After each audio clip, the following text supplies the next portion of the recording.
The name Buck Palace Tribe came from the sessions at my place, from the beginning of my garage to the end of the driveway, and then some. There was people who I didn't even know from different cities, because Carson is such a great location. It's the central geographical point. I mean, you hit the 405, the 710, the 91, the 5, you're 10, 15 minutes away from LA, maybe 20, 30 minutes away from OC in any direction. So people would gather in a historical place like this. Past energy of Buck Palace was, it was very competitive, aggressive. I mean, but that was the energy back then. But also there's a sense of camaraderie. It was once called an urban mythical location, Carson itself, by one of the OGs in the game, Lil Rowdy, and he told us, hey man, I've been there before. Or maybe someone like Riot, Childish, who's carrying the flag for us as well. Everyone has been to this at one point. So that's what Buck Palace was. The reason why we got Krump was pretty much to stay out of trouble. Gang life and all that, stupidness back when we were younger. At that time, or that age, I didn't even think I was gonna make it past 18, honestly, so I'm surprised I'm even here. We took a break from Krump and we went into either our own careers or businesses. There was one point where everybody just stepped back. Everybody had to grow up and take care of business. We've reconnected in the last 2 to 3 years and started Buck Palace Tribe. Rick was like, yo, we're sessioning. I was like, who's gonna come?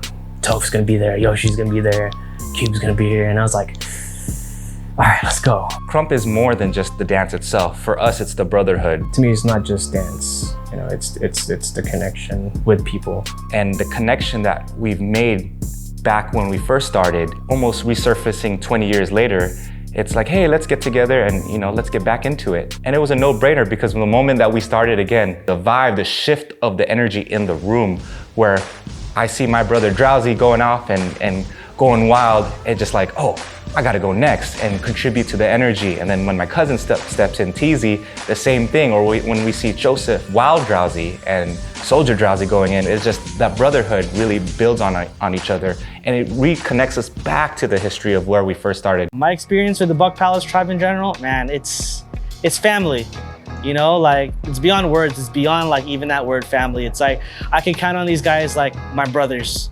And, I don't know if other Krump fams like that. I don't know if other Krump crews are like that, but that's how the tribe is. Our bond is more than, just a random group together. We have history. I just really love the supportive nature of it all, and then providing a space for me to really dig into my soul, my spirit, and helping me figure out who I am as a person through dance. That is so powerful. It's so incredible to be able to have that. You have no idea how much of a role you guys have played in helping me break down some barriers and figure out who I am as a man, and what I'm trying to do, what my purpose is, and getting past all of the bullshit. And really doing something impactful and positive. Cool. Something that is meaningful. It's beyond the dance for us now. It's more than just Krump. But let's talk about the dance itself, a way for us to express our inner musicality. And there is no one cookie cutter for us to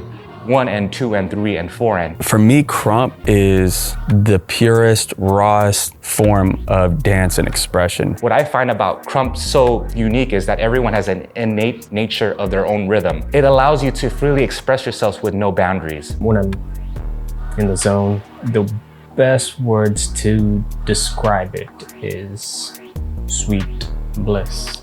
When we session, when we get together, it's like the first hour or first 30 minutes is just not even anything about dance itself. It's about life, it's about our careers, what's going on with you, and then that kind of helps us elevate as individuals, because we're here to empower each other and draw positivity and keep going with our craft or keep going with our careers. It's just the connection, the vibe. The sessions with the guys are uplifting. It's the energy is, I would say it's always there. No matter, how anybody's feeling. It's like, yo, you need this, release it, you know what I'm saying? We know when we walk into the room, it's like, hey, we haven't seen each other for a while, but this is great. Being around the tribe made me want to chase success and like excellence for myself. It's such a blessing. It's so much fun. I love the fact that it's a family-oriented vibe, and it's just mostly like the connection with the people in the tribe, in the group, general care for one another. And so it's not like the egos or any of that. It's such a healthy environment for everybody. And now that we have the next generation here with us, they're also now reconnecting and rekindling that showcase performing arts to the community, to the public. And we're doing things like Mayfest, the new Filipino Independence Day, or whatever it may be. I see them pour their heart out, in that dance floor. The expressions that come out of these kids' faces, is just amazing. Those are my god kids as well, Lil Drowzy, Baby Drowzy, Micro Drowzy. That's the next generation holding the flag for us. It feels good seeing my kids enjoy themselves without the bad side of krump. And this is my big homie. There she is! Wow, my gosh, she's there!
Drowzy, me and him go way back before YouTube days. You have to hear about us as dancers. So Drowzy's signature is obviously his foot movement, his quickness. Also, he has that stigma to him, like, don't mess with that guy. That's an OG as well. To watch Drowzy raise his children to become as confident and as competent as they are, it's proof that he is a good man and that he's not just talented, but he's also got a big heart. He's kind because he chooses to be. I know he's been through so much. He chooses a more positive path for him and his family, his kids, his wife, and for his friends. So being under him as Soulja Drowzy, it's an honor. TZ, my cousin Topher, the most swaggiest, cool, laid back, nonchalant person. I would like to see more people dance as if they were in the club, but in krump form. And that's what TZ is. It's someone that's really enjoying himself. You can tell. Watching TZ dance is just fun. And the way he connects all of his sequences and his rounds, it looks like all one big sequence, but there's so much going on and he just connects it so well that you don't even see all of that if you're looking at it from a glance or if you don't know what he's doing. The twins is really crazy on the camera. I mean, the chemistry, you would see it right off the bat. Their arm and footwork is very, very hard-hitting and stylized. They're amazing dancers. That twin energy, that twin vibe, and they're just feeding off of each other. Really exciting thing to watch. Joseph is crazy. His hits are so powerful, and all the training he's done with Drowzy, you could see it. Joseph was my first little homie, technically, coming back. He allowed me to restylize his movement. He knows how to apply it. Swings are mad crazy. Big cat. For a guy that's at his stature and his size, man, you can tell his presence is on the camera. It's catty and raw when you see him move, but then when he hits his hits, it's hard and precise. Young Wreckognize, he dances with his heart. For him, it's a spiritual thing. Sessioning with the tribe, I see him progressing, and evolving, and it's really nice to see. Micro Drowzy in his own little world, he's just nothing but in his own vibe. Liam picks up all the raw emotions. His slouches, his swings, his hits. It's just all emotion. Expression at its purest. It's his soul just jumping out of his body. It's so much fun to watch. Baby Drowzy, As soon as she gets into a battle mode, you see these fierce poses, you see the I'm here in your face. Lena's like a switch. Very timid, very shy, quiet little girl. As soon as the beat drops, the rawness comes out. Raw movements, raw hits, raw everything. Wyhld Drowzy has definitely picked up my technical side. My technical movements, my technical hits. With her body control and her movement with the musicality. Not only just from the beat side of it, but lyrically as well. And then to go back and forth. For her to understand that at that young age, that is so impressive. But I think she's very much evolving into her own style because she's picking up whatever she likes. Wreckognize. I think how he takes risks in dancing and like he manages to pull it off. Like some of the most creative, some of the most like athletic things I've seen a dancer do, I've watched from him. His style is very rugged, wide. You know, it's very hard hitting. It's different. That daringness, that risk, that creativity, it not just translates to his dance, but also to like many aspects of his life. I don't even know how he has energy to dance, all the stuff he's got going on. I would be equally amazed and also equally as intimidated by how much he has to run and how much he has to do. But like he manages to do it so well and he manages to like just balance everything out. He's very passionate about dance, but even more so than that, he's passionate about the people he cares about. He's always giving and trying to grow and connect, and I really, really dig that. KEVINRAY was also part of the contribution to the krump game. I understood that he was able to capture a lot of footages within the scene. No, for real, he's a creator, man. Like it's in the name, it's in the handle, it's in the brand. And one of the most brilliant individuals I've ever come across when it comes to his photography and his videography. And not only that, even the music from Stomp the Yard was a contribution to the krump game. What connects me to Kev is his artistic perspective. So everyone has multi-talents within this group, and putting it together, putting us as a group, man, it's a really crazy dynamic that we have here. It's just so much fun. I love being around the guys. I look forward to seeing how we all evolve and what the kids end up doing and how they grow and progress in their life, whether they continue krump or not. I know they're gonna turn out to be great kids. The community that's now behind our backs and that we're going for nonprofit organization. It's funny because it's like the same thing as an adult trying to give their kids what they didn't have. I think we're just trying to give back what we didn't have. And that's the beauty of krump, is that it's connecting individuals from left and right, krump or not krump, dance or singing. We are broadening the spectrum now in terms of what performance art looks like. And I'm excited to see that we're gonna evolve together as a group. I just want to be able to give back as much as we can with the time that we can.